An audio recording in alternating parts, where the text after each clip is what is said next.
There are times when they just sit there and don't participate. So I'm like, alright then, me I go sit down and look for Uni too. We had to break up. I realized what was happening. I had to just call it quits. I couldn't do this anymore. I walked for like an hour. I didn't know where I was.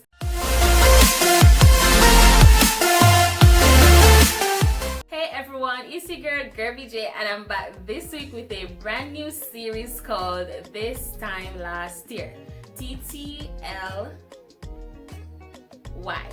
Yeah. So I'll be sharing with you a story or an experience of something that happened sometime last year, at the end or at the beginning of a new month. So this month I'll be sharing with you my working experience or teaching experience in France, how I adjusted, what the experience was like. Welcome to my new subscribers. If you're new, drop a heart below so I can see who you are. Okay, so yes, so the very first day of work, I got up pretty early, guys, and I went to work at 7:45 because school began at 8 o'clock. Students had to show their timetables and ID before entering. So you know how Jamaicans stay. The first day on the job, Sarah got early and things. So I got up from 6:30, packed my breakfast and everything. I was really excited. So I got to school. School began at 8. And I was sitting in the staff room and I had a class at 2, like all the way at 2. I had nothing to do. I didn't know what to do either. So I was like, alright, so what am I going to do for the whole time? So I was sitting there and my colleague came. So he was like, Gervani, ça va? And I was like, oui, ça va? Then he was like, qu'est-ce que tu fais là? And so what are you doing here? So I was just explaining to him that I'm waiting on my class. He was like, class, that's strange. Then he told me that, we don't do that here, fam. And I'm like, okay. After that, I went home and I didn't come back to work until I had class. So apparently, in France, you don't go to work unless you have, well, you can go to work, but you're not required to go at a particular time. Once you're there for your classes and you complete your classes, you're basically free to go. So whenever I had classes, I went like 30 minutes before, or even probably should have said it's 5 minutes before the class, and I taught my lessons, then I went back home. So you really don't have to be going to work like from 8 o'clock and stay till 3 o'clock and all of them something there. No, we don't do that in France, guys. So the first day, we pretty much got our, wow, guys, I know say I lie, me I tell you, big lie. So actually the first day of work, I had to go to an orientation that was in the city. So like I called my friend because he lives in Clermont-Ferrand, and I called him, so he told me, like where to go and whatever. That never really arranged properly. So you don't know, so your girl was lost for quite some time. I walked for like an hour. I didn't know where I was. I had to ask persons, where do I go? Then I met this nice lady and we were talking. I did French too, and that was just amazing. And she asked me, where am I from, whatever. So yeah, she kind of helps me out. Long story short, I found my friend, he found me, and we went down to the orientation. So that was just about, understanding what to do during this program and what's expected of you. Now, back to work. So after orientation and after having gone to work for the first time, pretty early too, I got my resources. So I got my anything I wanted, I asked for it as I was told. So pen, book, markers. I got a key for my classrooms and my timetable, and I met all my colleagues for the first time as well. So because I would have needed to observe their classes to see what was expected of me. Good morning, teacher. This morning I'm not the only teacher. We have also. So I taught at 2 schools. I taught at a high school, which is known as a lycée, and I taught at a middle school, which is the college. So at the lycée, I got what I needed and my timetable and my ID. And at the college, I went, my teachers understood what they would have expected of me. And that was pretty much it as it relates to starting work officially. Now, the Friday of that week, the week of October, I had to go, I got some groceries. So I met one of my colleagues and she took me to buy grocery. And guys, I spent over 100 euros that day. because I bought dishes, I bought buy somebody for something. I know I'm gonna use them because in my mind I was like working, you know, meal prep, everything, eat healthy, all of them something there when never really happened. Yeah, that was pretty much my first work week. Within the French school system, every 6 weeks you would have 2 weeks holiday, and so that would be the time that you travel or go out of town or just stay home, Netflix and chill, whatever you want to do. So every 6 weeks you got holidays. That was perfect. So remember I told you that you don't need to go to work unless you have classes, right? Or you have a meeting or something. So I went to France, and of course I wasn't just going to work. I wanted to travel. I wanted to go to Italy and Spain. I had this all planned. I was going to Spain in December, but then I got sick. So let me tell you how I got sick. So I had a class at the college, and that was like an hour. So I had an hour to get back, an hour and a half to get back to my home, my apartment, to get ready to go to my class at the high school. So, you know, I got home within like 30 minutes, and the next hour I decided to sleep because sleep did well nice, guys. So I went to sleep for that 1 hour, and I got up like 50 minutes before the class. So me, you know, go wash my face. I went to wash my face with the cold water, and guys, so like 3 days after that, your girl was sick. So I couldn't go anywhere. I decided that, you know, I would go next year. I ended up falling sick again during the period that we would have had the holidays. And then when I actually could have gone, coronavirus Auntie Coco. hit. So I didn't get to do any out of country traveling, but I did get to discover the amazing region that I chose to live in. Guys, it's one of the best regions in France, like with the nature and the lakes and the mountains and the food, and yeah, it's just quite scenic. So how did I cope being in a foreign country, you know, alone, no friends, no family? So what I did, for me, as soon as I figured out how to go to the city, I was on my way. So guys, I bought this ticket, right? And I thought that the ticket was for the entire week, because I realized that, you know, they would have, let's say, August 1 to October 1 to October 5. But I think I read that wrong, because the ticket was only for one single journey and you had until the 5th to use the same ticket to return. But I thought I could use that same ticket every single day. So every single day, me take up myself on the train, gone at Clermont, not knowing that, you know, if the police stop me at any moment, I could have been fine, because they are always on the, what they call them again? I don't remember what they call them. They're always on the buses and the trains to check person's tickets to see if they had bought the ticket or if they're there illegally. So every day I went to the city, and my favorite restaurants were Quick. McDonald's was my favorite restaurant until that tragic incident happened. And KFC, like when I found out that KFC was there, my students told me, and I was like, really? And I went to KFC like every week, every Tuesday and Friday, because that was kind of like, you know, my me time. And those are some of the things that helped me. So like one day it got so bad because I didn't know what to cook, like the food spoiled quick, and I just didn't know where to find what I wanted to eat, right? So there was this kebab shop around the street. So I went there and I was like, what should I buy? So I'm seeing a lot of things.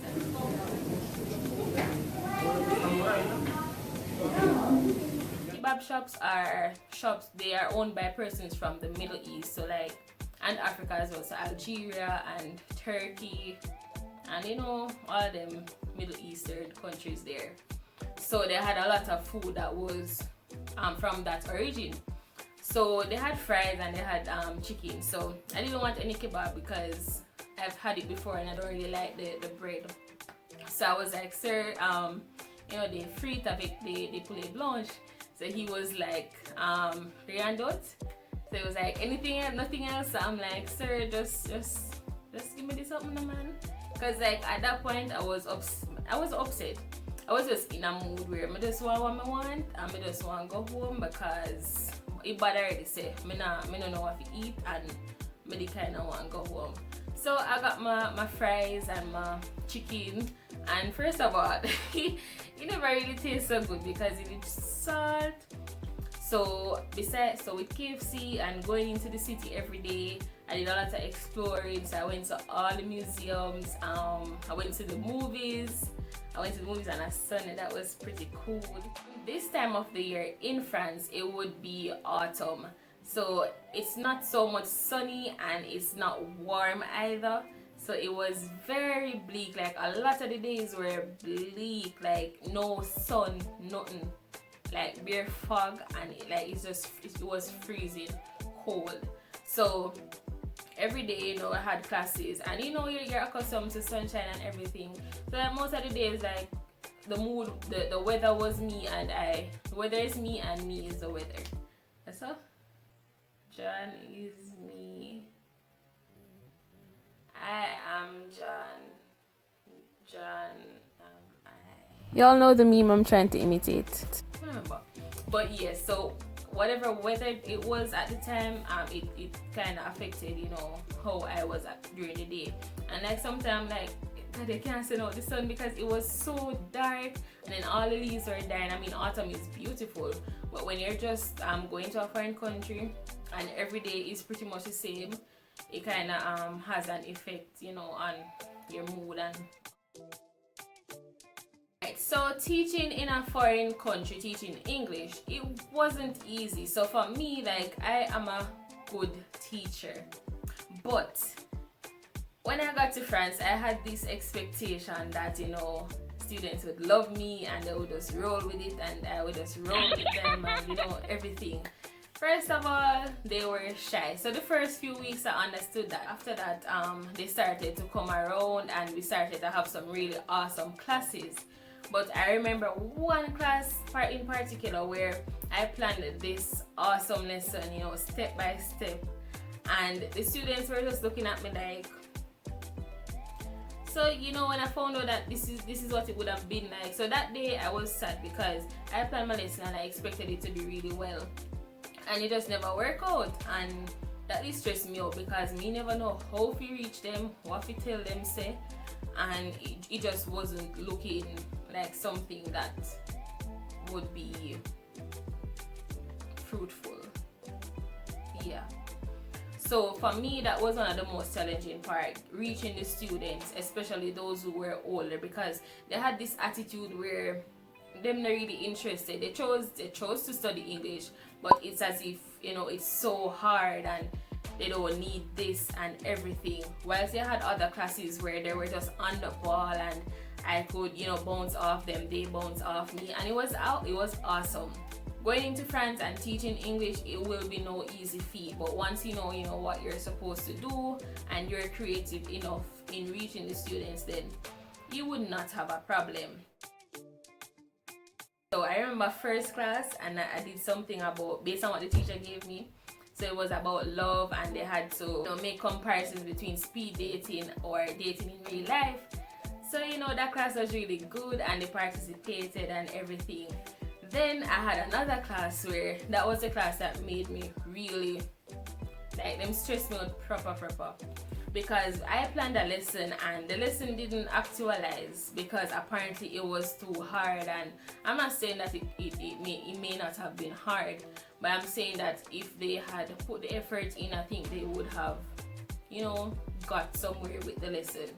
Anyways, my good lesson that never worked out, and me this stress out because I said, then if I study stay, I'm not gonna teach nothing, because eventually I got the hang of it. I think that all you need to do is to be creative, be open-minded, and don't allow the students to get the best of you.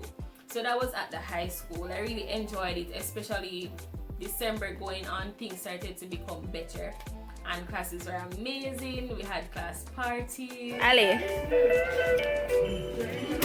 Fermez les yeux.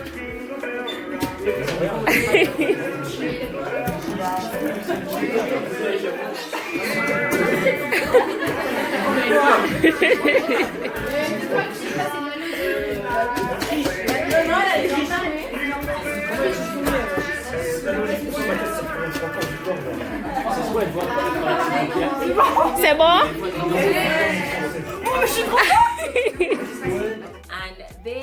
weren't accustomed to this. So for me, I love to use music and movies while teaching. So they weren't accustomed to, you know, songs or dances or poems or the fun things, because teaching in France is more like, you know, telling the students, them responding, asking a few questions here and there. It's not like, you know, I wouldn't say it's entirely interactive. So for me, all of my classes are interactive, and they got accustomed to it, and then they started to, you know, yeah, the class and better go on.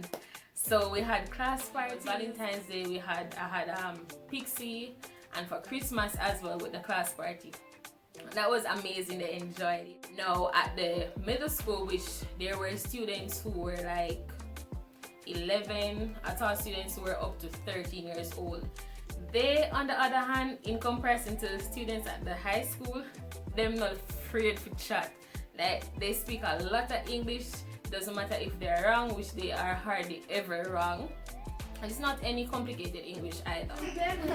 Allez, vite. Good morning, good afternoon. Good afternoon. May I help? Yes. How much? No, do you? What? What do you want? Very good. I want ice cream. Ice cream, please. How much is it? It's $200. $200. Very good. How much have you got? I got 300. Okay, you can buy It. it.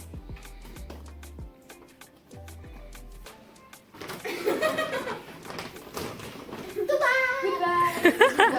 And they love to ask questions like, oh my gosh, every morning when I would wait outside for the classes, they'd be asking me a lot of questions. Classes with them were good and fun, and you know how children are.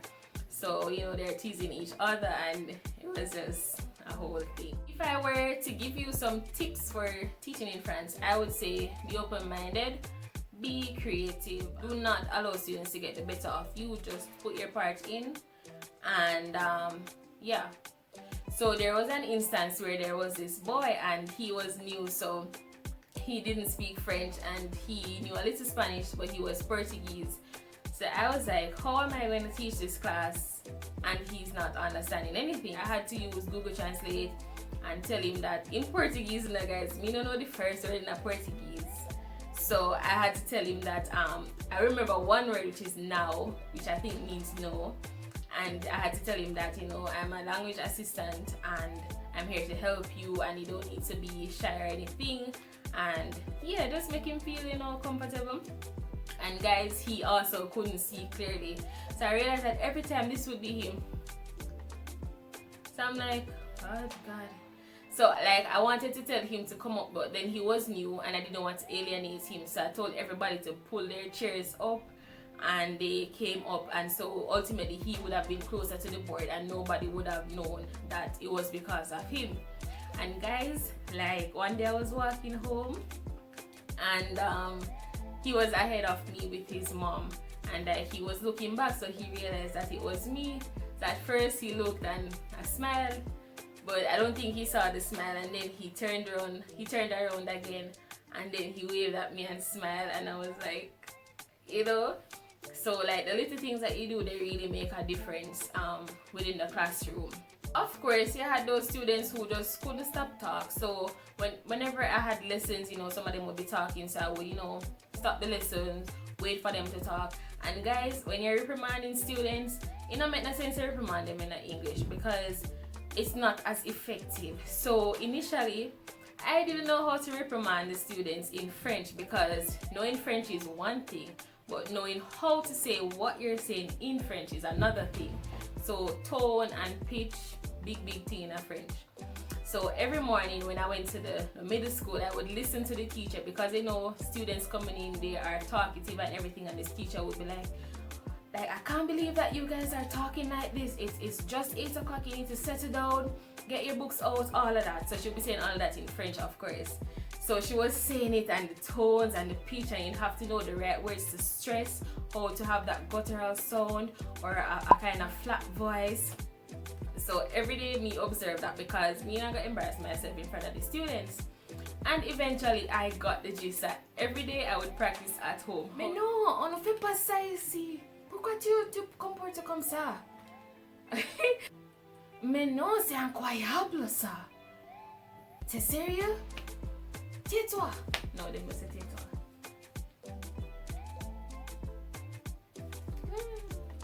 Yes guys, so one day me just let it all out upon them and they got the message, and from that I didn't have any problem talking or anything. And there are times when they just sit there and don't participate, so I'm like, alright then, me go sit down and look for unu too. So working in France is completely different from working in Jamaica.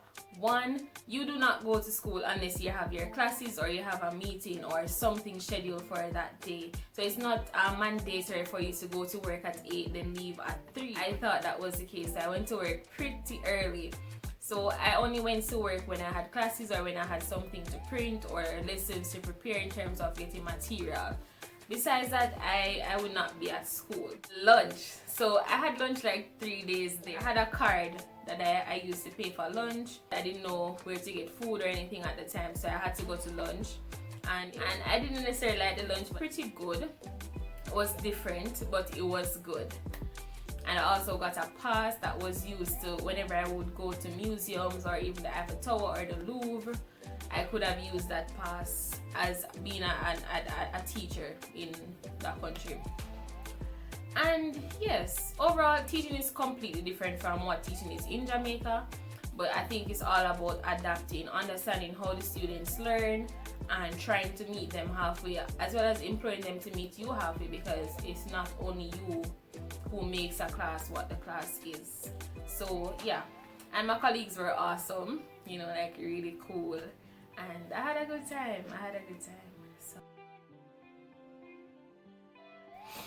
So honestly, we had to break up, when I realized what was happening, I had to just call it quits. I couldn't do this anymore.